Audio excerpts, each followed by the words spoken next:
So we're learning from Caitlin Deanna Scott today. There is some background noise, but I think you should be able to hear me. So she says, or maybe I should try with the earphones. Hold on.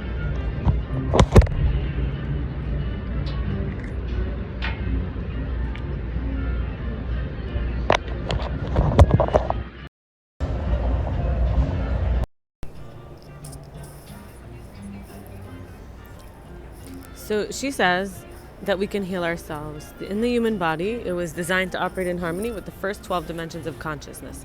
The first dimension is the Earth's heartbeat. In quantum physics, it's a single horizontal plane.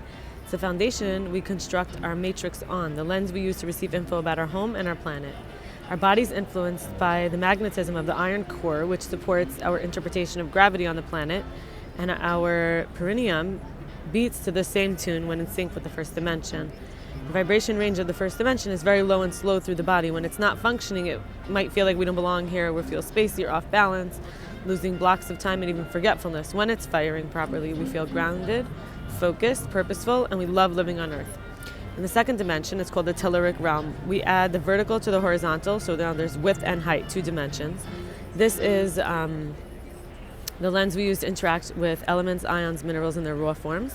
When we have an issue reading this dimension properly, we struggle to get the information our bodies need to thrive on this planet. Everything we eat and digest, the animals and plants, the rocks and minerals, ley lines and vortex sites of the Earth, and the 2D telluric beings all communicate on this frequency.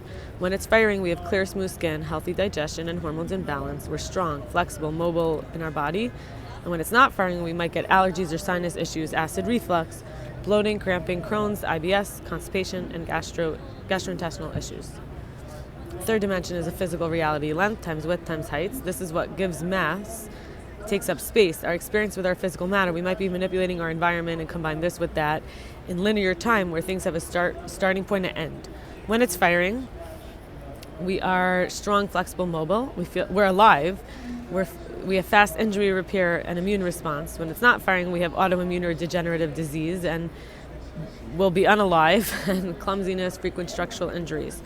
Fourth dimension is called information grids. This is what carries what fills the space within the mass. It consists of concepts such as information grids, belief systems, emotions, dualities, polarities, and perceptions of hierarchy. Our energy tanks when we become entranced or hypnotized by the distractions readily available within the vast sea of information in the fourth dimension. So it holds the constructs and the construction of personality and ego needed for the timeline we choose, and it's responsible for all duality. When it's not firing, we have emotional and mental health issues, when relationship struggles, disempowerment programming. But when it's firing, we have discernment, flexible, critical thinking, adaptive thinking. The future is dictated by our choice and response and possibility. In the fifth dimension, it's called co-regulation and empathy. It's an extension of the proprioception system. You might even call it clairsentience, which is a psychic feeling, primarily using this lens to read and emit information. We might call it the perception of touch and texture, like hot and cold, soft and sharp, rough, also energetic state of spaces and other people. The nervous system is primarily responsible for reading the data on the fifth dimension frequency. We train nerve endings and we start paying close attention to them. We can actually sense things before we even make the physical contact. When it's firing, the nervous system and immune systems are regulated. We feel empowered to self-express without drama, healthy relationship dynamics, and when it's not firing, there's recurrent fungal, viral, bacterial infections, nervous system dysregulation, codependency or isolation, and disconnection. Sixth dimension is sound waves, frequency of sound currents and how they shape our reality. Clairaudience, which is psychic hearing, primarily using this lens to read and emit information. 6D connects to 2D through our hollow organs and bones, thinking about the ears, right? The 6D receivers. And therefore we need appropriate vitamin and mineral balance. We are affected by the sounds and thought forms we're exposed to every day, and these begin to reshape our cells, alter our chemistry, and affect the way we understand ideas and art and telepathic messages from our inner guidance, spirit guide team, other people, our environment, whatever you believe. When it's firing, we feel freedom and ease with making choices. We feel creative, inspired, artistic in our prowess. We channel and we have telepathy. When it's not firing, we have a lack of discernment and curiosity, as well as trouble translating ideas into action and a feeling of disorder of hollow receiving organs and bones. The seventh dimension is rays of light. This is the frequency of light bands and how they shape our reality. clairvoyance or psychic seeing primarily uses this lens to read and emit information. We read the visible spectrum of light through our eyes and skin primarily, and UVA and UVB through the eyes and skin. Sorry, through the hypothalamus, not the eyes and skin. Through the eyes and the spectrum of light through the eyes and skin primarily, and then the UVA and B through the hypothalamus, pituitary gland, and pineal gland. This allows us to interpret signs and symbols, color, and written text, as well as receive light, language, DNA upgrades and activations and downloads. Our body mirrors and reflects light, and I want to pause and say that's why sunshine is so healthy. Galactic sort of beingness, communication. When it's firing, we have new ideas and insights. We feel in flow. We have a healthy immune system and a healthy system. Not firing, we have hyperactive immune system, second guessing ourselves, feeling there's more, but that it's blocked. The eighth dimension she calls it, remember Caitlin D. Scott, she calls it Halls of Amenti, holds our mission, timeline, and all other choices we could have made to begin folding into a human perspective, personality, and ego. So holds our mission, timeline, and all other choices we could have made to begin folding into a human perspective, personality, and ego.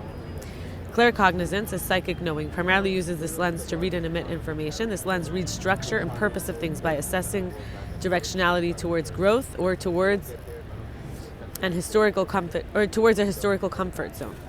So when it's firing, it's directions, goals, plans, evolution, and growth focus, flexible, critical, adaptive thinking. When it's not firing, we're confused about our choice and direction, and we need a lot of alone time getting swept up in others' dreams. The web of potentials and possibilities, as well as 2D and 7D records accessibility, that is included in the eighth dimension, and there's no judgment, just choice. Then we have the ninth dimension. This is the gateway to source, what we might call God, universe, creator. Access to all that is consciousness, the all that is. It's a gateway that, once open, often has the experiences of astral traveling, beginning to consciously connect with galactic friends and receiving prophetic type of information. That means somebody could be spiritually traveling out of their body. And this is about feeling enlightened and having perception of the soul level peace. When it's firing, we are vibrant and magnetic, and we have inner peace, and again, astral traveling, connecting with galactics. And when it's not firing, we have a sense of walking heavy-footed, false light grids, God, poison, and losing faith in humanity, and a lack of meaning in life. 10th dimension, magnetic poles. This is the vertical axes. Think of the spine, the spinal cord, the skeletal system. Provides structure and network for all 12 dimensions to meet, hold, and shape to inform one another. It responds to gravity and magnetic forces, and it can be seen as our pole, the north and south connection between our source and this planet. An energy conductor, a gateway to track the root cause in the body for healing. When it's firing, all 12 body systems are firing efficiently, and there's no health concerns. We are easily discerning our intuitive messages. However, when it's not firing, we might have skeletal and other structural problems, neurological issues, breaking or frying kind of in our technology. 11th dimension, flow codes. Water has a memory and connects physical to non-physical. This comprised of the blood, the mucus, the water, the craniosacral, and interstitial fluids.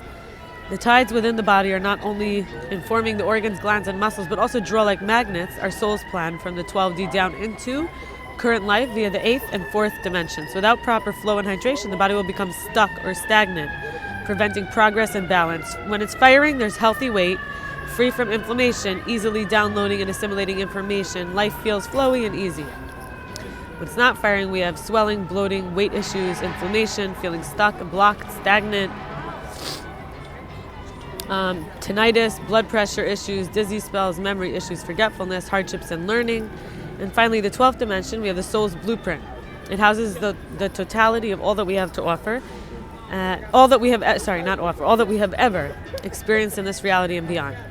When choosing a human timeline, we select fractals from 12D to imprint and build our storyline and guiding mission statement for this human incarnation via the fluids down into the 18 matrix of our mission for this lifetime, down to the 4D ego and personality we need to carry out our purpose. This dimension is not required to be accessed for healing. Rather, a person will naturally begin to access it as she or he gains a more profound understanding of self.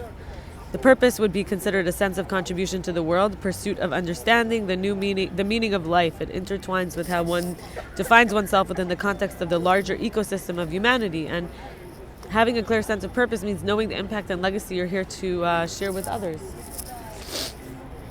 I think we're going to stop here, and then we're going to talk about the core wounds, also by Caitlin Scott in the next video. And I'm going to share from a personal situation where I was experiencing what felt to me like core wounds activation, and we'll see where it fits in. We'll use like a case study, like an example that I have first, and then we'll go. So I'll read it first, and then we'll go in the next video. Okay. And I'm going to be doing the next video shortly because tomorrow I'll be working and I may not be able to record a video. Tomorrow I'll be working pretty much from the early morning till the evening.